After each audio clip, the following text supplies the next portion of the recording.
Bueno, a todos un saludo lleno de cariño.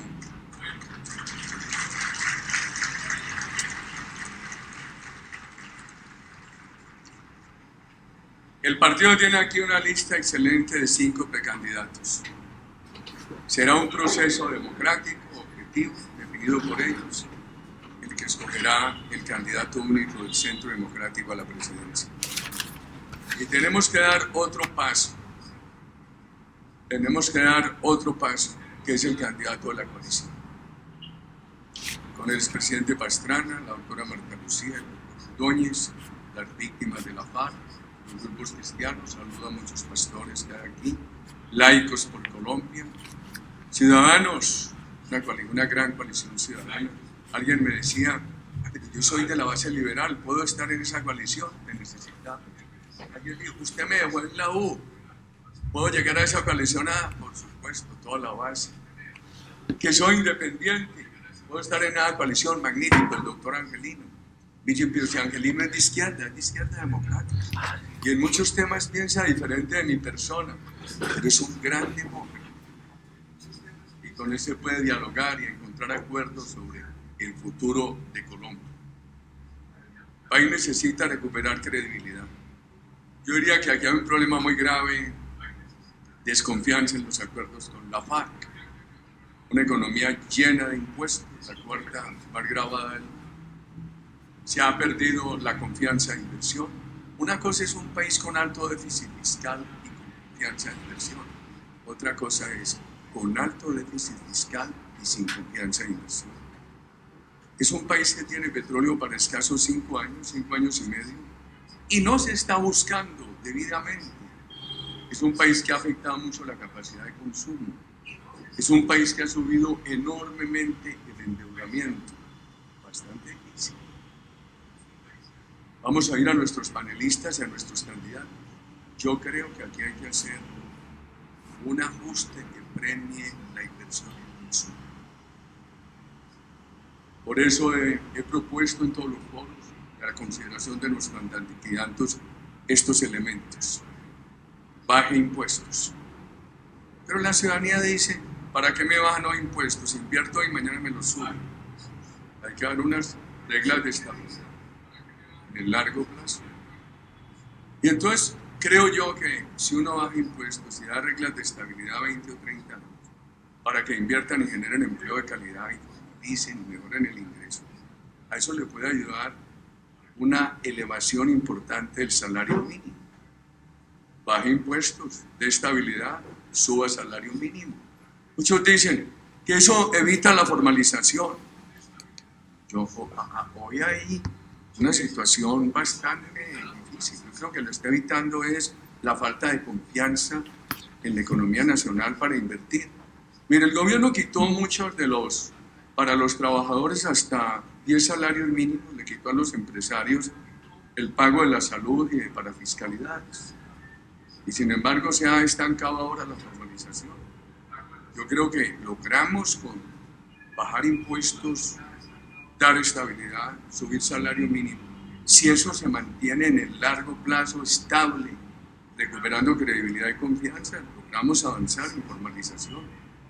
Y esto tiene que ser una coalición de empresarios y trabajadores alrededor de la empresa privada solidaria, de la empresa privada con criterio cristiano, en expansión y acompañada de una gran política social. Cuando yo veo a mis hermanos de Venezuela, pienso en algo que me pasó con el presidente Chávez el 17 de diciembre de 2003. Me dijo en Santa Marta que qué opinaba yo de su política social. Y dije, presidente, es buena, no la conozco en detalle, pero parece que tienen mucha lógica las misiones. Un país tan rico como Venezuela tiene que superar la pobreza. Y le dije, presidente, ¿le puedo hacer un comentario? Y él tenía un caribeño cálido, detrás del cual escondía ese odio que le había infundido Fidel. Le dije, presidente, no acabe con la empresa privada. Si usted quiere sostener una política social en expansión, fortalezca la empresa privada. Me dijo que no es necesitado. Que Fidel le había dicho en los 80 que América Latina necesitaba un socialismo con petróleo y señaló a Venezuela y le dije, no te alcanza. Para nosotros es fundamental la alianza empresa privada, política social. Son variables mutuamente dependientes. Pero ahí hay que hacer una cosa. Este país los japoneses tienen un problema muy grave de envejecimiento. Ha sido un país que por algunas circunstancias ha recibido muy pocos inmigrantes. Y van a tener que flexibilizarlo ahora porque se les envejeció la población que trabaja. Nosotros tenemos todo lo contrario, una población muy joven, promedio de edad 29 años, pero un alto desempleo juvenil, que van a necesitar integrarse aquí con dos puntos de estos 6. Uno de ellos, hombre, la educación. Esta mañana me decían que la alcaldía de Barranquilla está haciendo algo muy bueno, que es la integración avanzando en lo que empezó nuestro gobierno, que es la integración del bachillerato con la técnica y la tecnología. Y aplicando aquella norma de nuestro gobierno que dijo, mire, si alguien se gradúa de tecnólogo de sistemas, que complete unos créditos y pueda ser ingeniero de sistemas. Y pensando siempre a futuro, porque se van a destruir muchos de los empleos que conocemos por la revolución de la inteligencia artificial.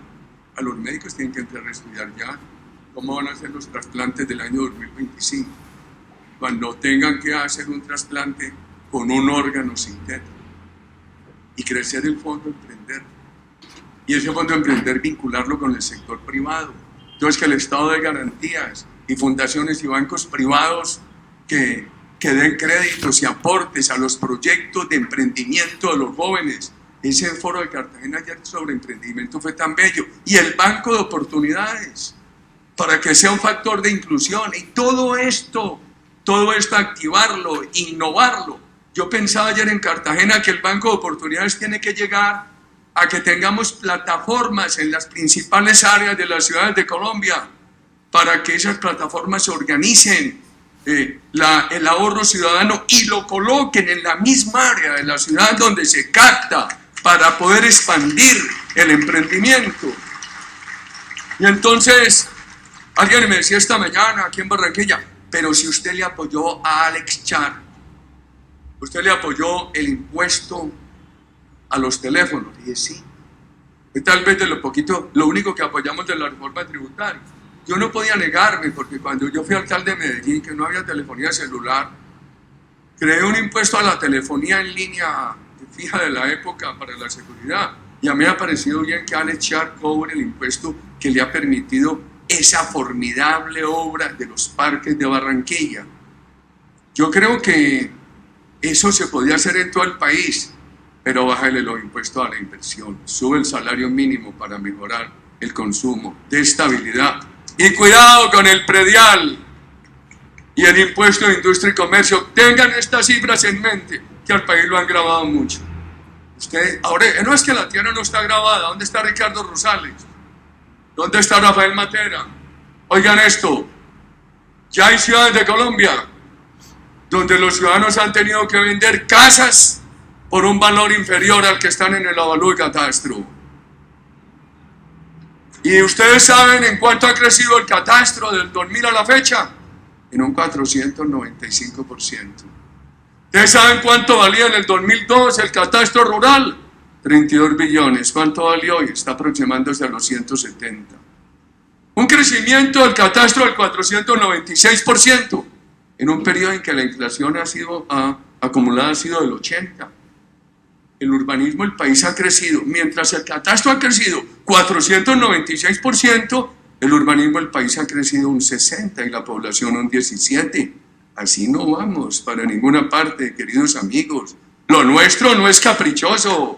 Aquí hay que crear un plan de ajuste para el empleo, de educación, emprendimiento, inclusión, baja de impuestos, subir el salario mínimo, dar condiciones de estabilidad y derrotar la corrupción. Laureano Gómez decía que el problema no es solamente de estructura, sino de hombres. Hay muchas fórmulas nuestras para derrotar la corrupción. Ahí les dejo la mejor. Nuestros 5 precandidatos a la presidencia.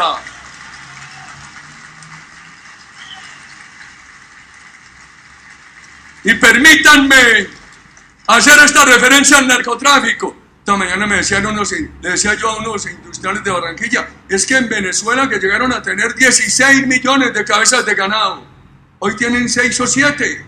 Y cuando un ternero valía 300.000 pesos, aquí valía 1.200.000, y por eso han traído tantos de contrabando. Y entonces llega alguien y me dice, pero es que cuidado, ese crecimiento del narcotráfico en Colombia lo que está hoy es impulsando el contrabando de todos los bienes y afectando con la industria. Y aquí se paralizó la expansión de la zona franca.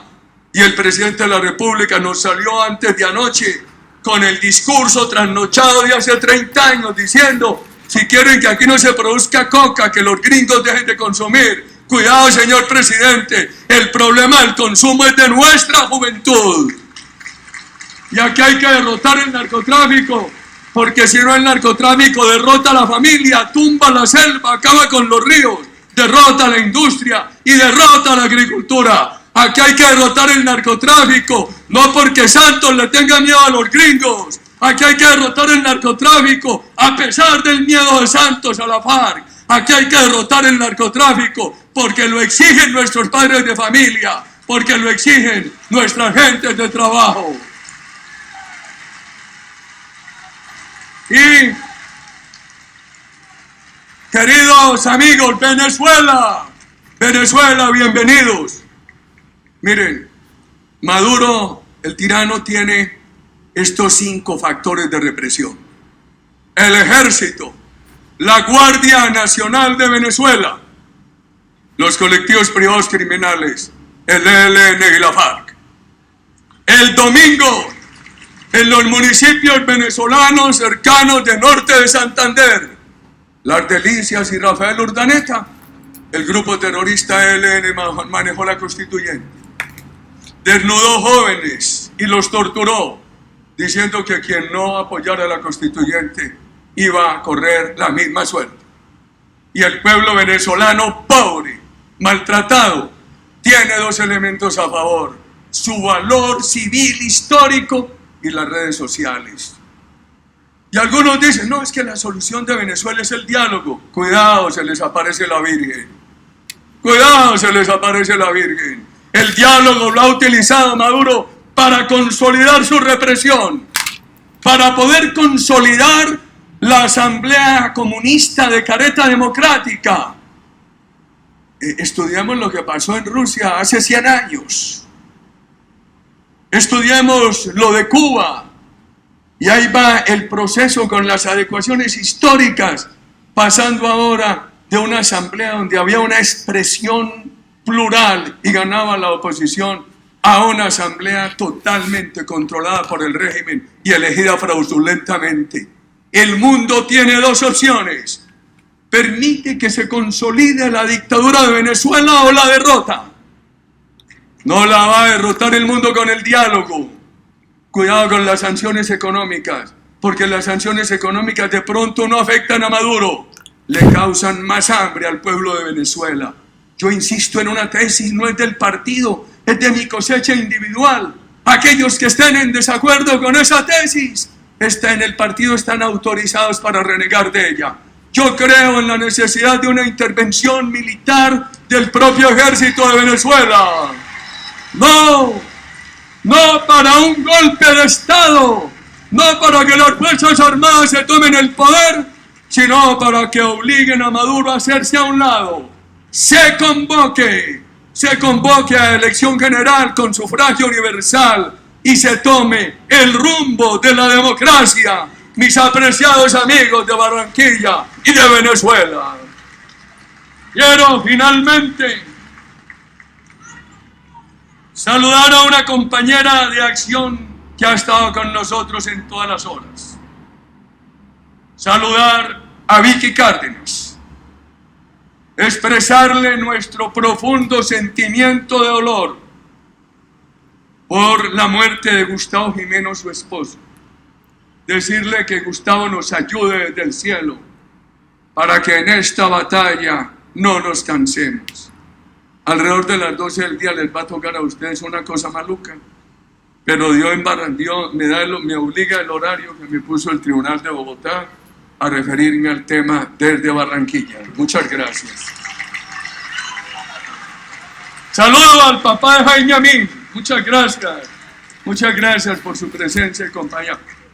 Nuestros panelistas, repito, muchas gracias a ellos. Un aplauso.